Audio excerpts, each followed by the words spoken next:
ইন্নাহু মাইয়াঈশু মিনকুম ফাসায়ারা ইখতিলাফান কাসীরা, তোমাদের মধ্যে হইতে যারা আমার পরে বেঁচে থাকবে তারা দেখবে অনেক সমস্যা সমাধান, অনেক সমস্যা। ইখতিলাফান কাসীরা, বিভিন্ন রকমের মতানৈক্য, মতাদর্শ, বিভিন্ন রকমের তন্ত্র মন্ত্র, বিভিন্ন নিজাম, বিভিন্ন সমস্যা। ফাআলাইকুম বিসুন্নতি, সমাধান দিয়ে গেছেন আল্লাহ রাসূল। কি সমাধান নিতে হবে কি করে? ফাআলাইকুম বিসুন্নতি ওয়া সুন্নাতিল খুলাফা আর রাশিদিন, বলছে তোমরা সমাধান নেবে এই সমস্ত ফিতনা থেকে, এই সমস্ত বিভিন্ন তন্ত্র মন্ত্রের পরীক্ষা থেকে, এই সমস্ত বিভিন্ন ইজাম এবং আদর্শগত যে সমস্ত মস্তিষ্ক প্রসূত যে সমস্ত আদর্শ সমস্যা, এই সমস্যা থেকে সমাধান নেবে কোথা থেকে? আলাইকুম বিসুন্নতি, আল্লাহ রাসূলের সুন্নাত থেকে নিতে হবে। ওয়া সুন্নাতিল খুলাফা আর রাশিদিন আল মাহদিয়িন, এবং হিদায়াত প্রাপ্ত চার খলিফা আবু বকর রাদিয়াল্লাহু তাআলা আনহু, উমর রাদিয়াল্লাহু তাআলা আনহু, উসমান রাদিয়াল্লাহু তাআলা আনহু এবং আলী রাদিয়াল্লাহু তাআলা আনহুর আদর্শের মাধ্যমে এর সমস্ত সমস্যা সমাধান নেওয়া যেতে পারে। তাহলে আমরা যে ফিতনার সম্মুখীন হয়েছি, বিভিন্ন ধরনের ফিতনা ফাসাদের, এ থেকে পরিত্রাণ পেতে হলে, এর সমাধান গ্রহণ করতে হলে আমাদেরকে কুরআন এবং সুন্নাহর দিকে ফিরে যেতে হবে। কুরআন সুন্নাহ ব্যতীত কোনো প্রকার সমস্যার সমাধান পাবেন না। কুরআন সুন্নাহ হচ্ছে আপনাকে একমাত্র পিওর, সঠিক, বিশুদ্ধ সমাধান দিতে পারে, যে সমাধান আপনাকে জান্নাতে নিয়ে যাবে, যে সমাধান আপনাকে জাহান্নাম থেকে মুক্ত করতে পারে। এই জন্য এই যে আমাদের বিভিন্ন বক্তার সমাধান, বিভিন্ন চিন্তার সমস্যার সমাধান, বিভিন্ন দার্শনিকতার যে সমস্ত সমস্যা, বিভিন্ন গুহার বক্তা, বিভিন্ন হাওয়ার বক্তা, বিভিন্ন অন্ধকারের বক্তা, এখানের বক্তা, মোটিভেশনাল বক্তা, তারপরে যৌক্তিক বক্তা, ফিলোসফি বক্তা, সুরলা বক্তা, তারপরে চুপা মানহাজি বক্তা, এই সমস্ত বক্তাদের সমস্যার সমাধান যদি পেতে চান, তাদের এই সমস্ত ফতোয়া থেকে যদি বাঁচতে চান, তাদের এই সমস্ত সমস্যা থেকে যদি বাঁচতে চান, তাহলে অবশ্যই কোরআন এবং সুন্নাহর পথে আপনাকে আসতে হবে। কোরআন এবং সুন্নাহকে আপনার জীবনে আঁকড়ে ধরতে হবে। দুই নাম্বার যে পদ্ধতি বা সালফে সালেহিনের যে রীতিনীতি ছিল ফিতনা থেকে বাঁচার, সেটা হচ্ছে মারিফাতু মানহাজুস সালাফুস সালেহ মিনাস সাহাবাতি ওয়াত তাবিঈন। সাহাবী, তাবিঈন, তারা যে সমস্যা থেকে যেভাবে তারা পরিত্রাণ পেয়েছিল, যেভাবে সমাধান গ্রহণ করেছিল, ওরকম আমাদের উপর। আপনারা জানেন যে এই সমস্ত ফিতনা, বিভিন্ন ধরনের ফিতনা, যেটা আমি আগেই বলেছি, পূর্বেই উল্লেখ করেছি, এই সমস্ত ফিতনা সাহাবীদের যুগেও এসেছিল। রাসূলুল্লাহ সাল্লাল্লাহু আলাইহি ওয়াসাল্লামের মৃত্যুর পরে আবু বকর রাদিয়াল্লাহু তাআলা আনহুর যুগে ফিতনা শুরু হলো।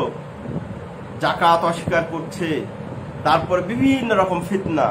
উমর রাদিয়াল্লাহু তাআলা আনহুর যুগের ফিতনা, আবু বকর রাদিয়াল্লাহু তাআলা আনহুর যুগের ফিতনা তো মোটামুটি তিনি কন্ট্রোল করলেন, উমর রাদিয়াল্লাহু তাআলা আনহু কন্ট্রোল করলেন। কিন্তু যখন উসমান রাদিয়াল্লাহু তাআলা আনহুর যুগ আসলো, সময় আসলো, তার খিলাফতের সময় আসলো, তখন ফিতনা এত মারাত্মক আকার ধারণ করলো যে মানুষেরা একে অপরে, মুসলমানেরা একে অপরের মধ্যে ফিতনা ফাসাদে জড়িয়ে গেল, যুদ্ধে জড়িয়ে গেল, কিতালে জড়িয়ে গেল। এক মুসলমান আরেক মুসলমানকে হত্যা করতে করতে বাধ্য হলো। কি একটা ফিতনা! পরবর্তীতে আলী রাদিয়াল্লাহু তাআলা আনহু খেলাফত যখন নিলেন, গ্রহণ করলেন দায়িত্ব, তখন ওই ফিতনা। তো আমি যেটা বলতে চাচ্ছি সেটা হচ্ছে, এই সমস্ত সাহাবীদের যুগে যে ফিতনা ছিল, এই ফিতনার উদ্ভব হয়েছিল, সূত্রপাত হয়েছিল সালফে সালেহিনগণ, সাহাবাগণ কিভাবে ওই ফিতনা থেকে পরিত্রাণ গ্রহণ করেছিল, পরিত্রাণ পেয়েছিল, সমাধান নিয়েছিল, সেটা আমাদের করতে হবে।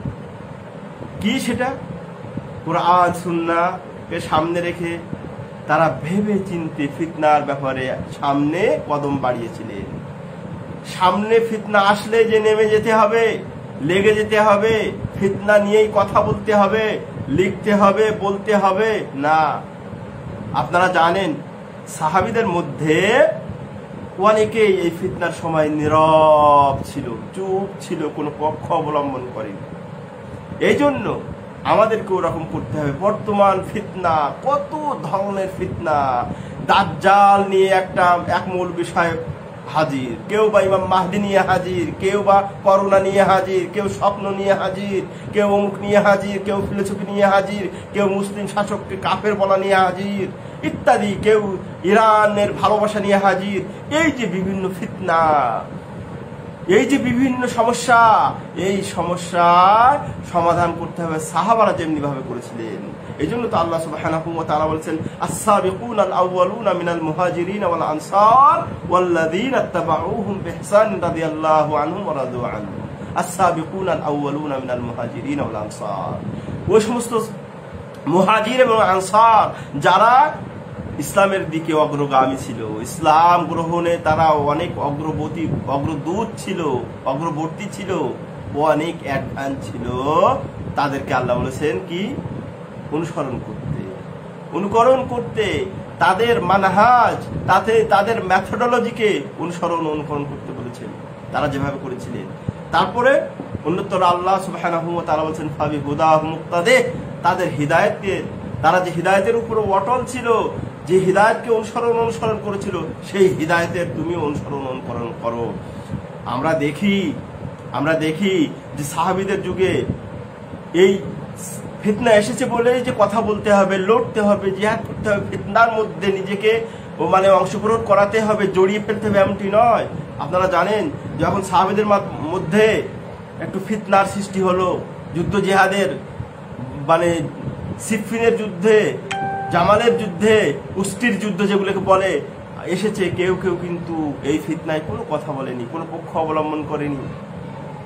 আপনারা জানেন সাআদ বিন আবি ওয়াক্কাস, ইবনে উমর, ইবনে মাসউদ রাদিয়াল্লাহু আনহু, আম্মার ইবনে ইয়াসির, মুআজ রাদিয়াল্লাহু তাআলা আনহু, হুযায়ফা ইবনুল ইয়ামান, তারা কিন্তু সুন্দর একটি অবস্থান গ্রহণ করেছিল। যদি আপনার সামনে আপনার দল নিয়ে সমস্যা, ফিতনা সৃষ্টি হয়, আপনার মুসলিম সমাজ নিয়ে যে কোনো একটা ফিতনা আপনার সামনে আসে, তাহলে সাহাবীদের আদর্শ আপনার সামনে আছে, যে কোনো একটা পক্ষ অবলম্বন করতে হবে এমনটি নয়। আপনি দেখুন, বুঝুন, কারণ ফিতনার মধ্যে নামা কঠিন ব্যাপার। যেমনটি শাইখুল ইসলাম ইবনে তাইমিয়া রাহিমাহুল্লাহ বলেছেন যে ফিতনা হলো এমন একটি ইদা হাজাতিল ফিতনা আও সারাতিল ফিতনা, যখন ফিতনা মানুষের মাঝে এসে যায়, মানুষ ফিতনার সম্মুখীন হয়, তার থেকে বাঁচে খুব কম। এই ফিতনার আগুন যখন জ্বলে যায়, সেই আগুন নিভানো যত বড় আলেম হোক, হাকিম হোক, প্রজ্ঞাবান হোক, যে ধরনের কোয়ালিটি গুলো হোক না কেন, এই ফিতনার আগুন নিভানো বড় কঠিন।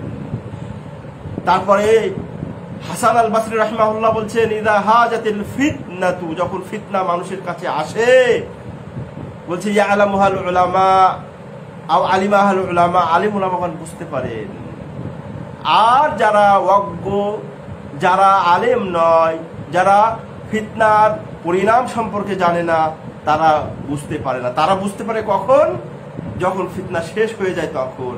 তো এই জন্য ফিতনা যদি আপনার সামনে এসে উপস্থিত হয়, আপনি যে কোনো ধরনের ফিতনা আপনার সামনে যদি দেখেন, তাহলে একটা পক্ষ নিতেই হবে এমনটি নয়, বরং সুকুত এখতিয়ার করা, দেখে শুনে বুঝে চিন্তা করে তারপরে একটি পক্ষ অবলম্বন করাই ভালো।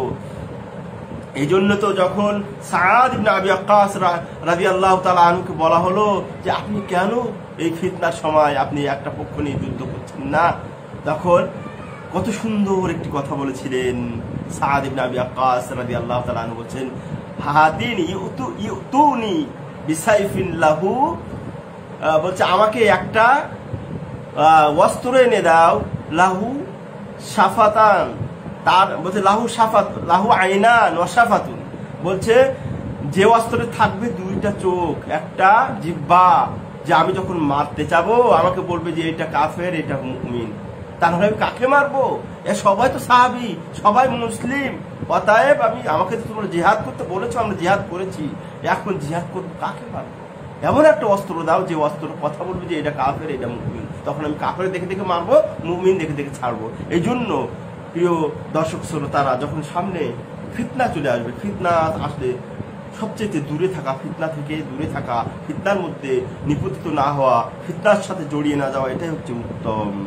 তিন নাম্বার উসুল বা মূলনীতি হচ্ছে সালফ সালেহিনের ফিতনার ব্যাপারে হলো, ফিতনা যদি আপনার সামনে আসে তাহলে আপনি তাসাব্বুত, আপনি জাস্টিফাই করুন, দেখুন, বুঝুন, দলিল আদিল্লা সংগ্রহ করুন, দেখুন কোন পক্ষ হকের উপরে, কোন পক্ষ বাতিলের উপরে, কোন পক্ষের সাথে হক আছে, কোন পক্ষের সাথে বাতিল আছে। আপনার প্রয়োজন হলেই তার সাথে জড়িয়ে যাবেন। আপনি যাকে পছন্দ করেন না তার সাথে তো হক থাকতে পারে, আপনি যাকে পছন্দ করেন তার সাথে তো বাতিল থাকতে পারে। কথায় খুব সাবধানতার সাথে আগাতে হবে।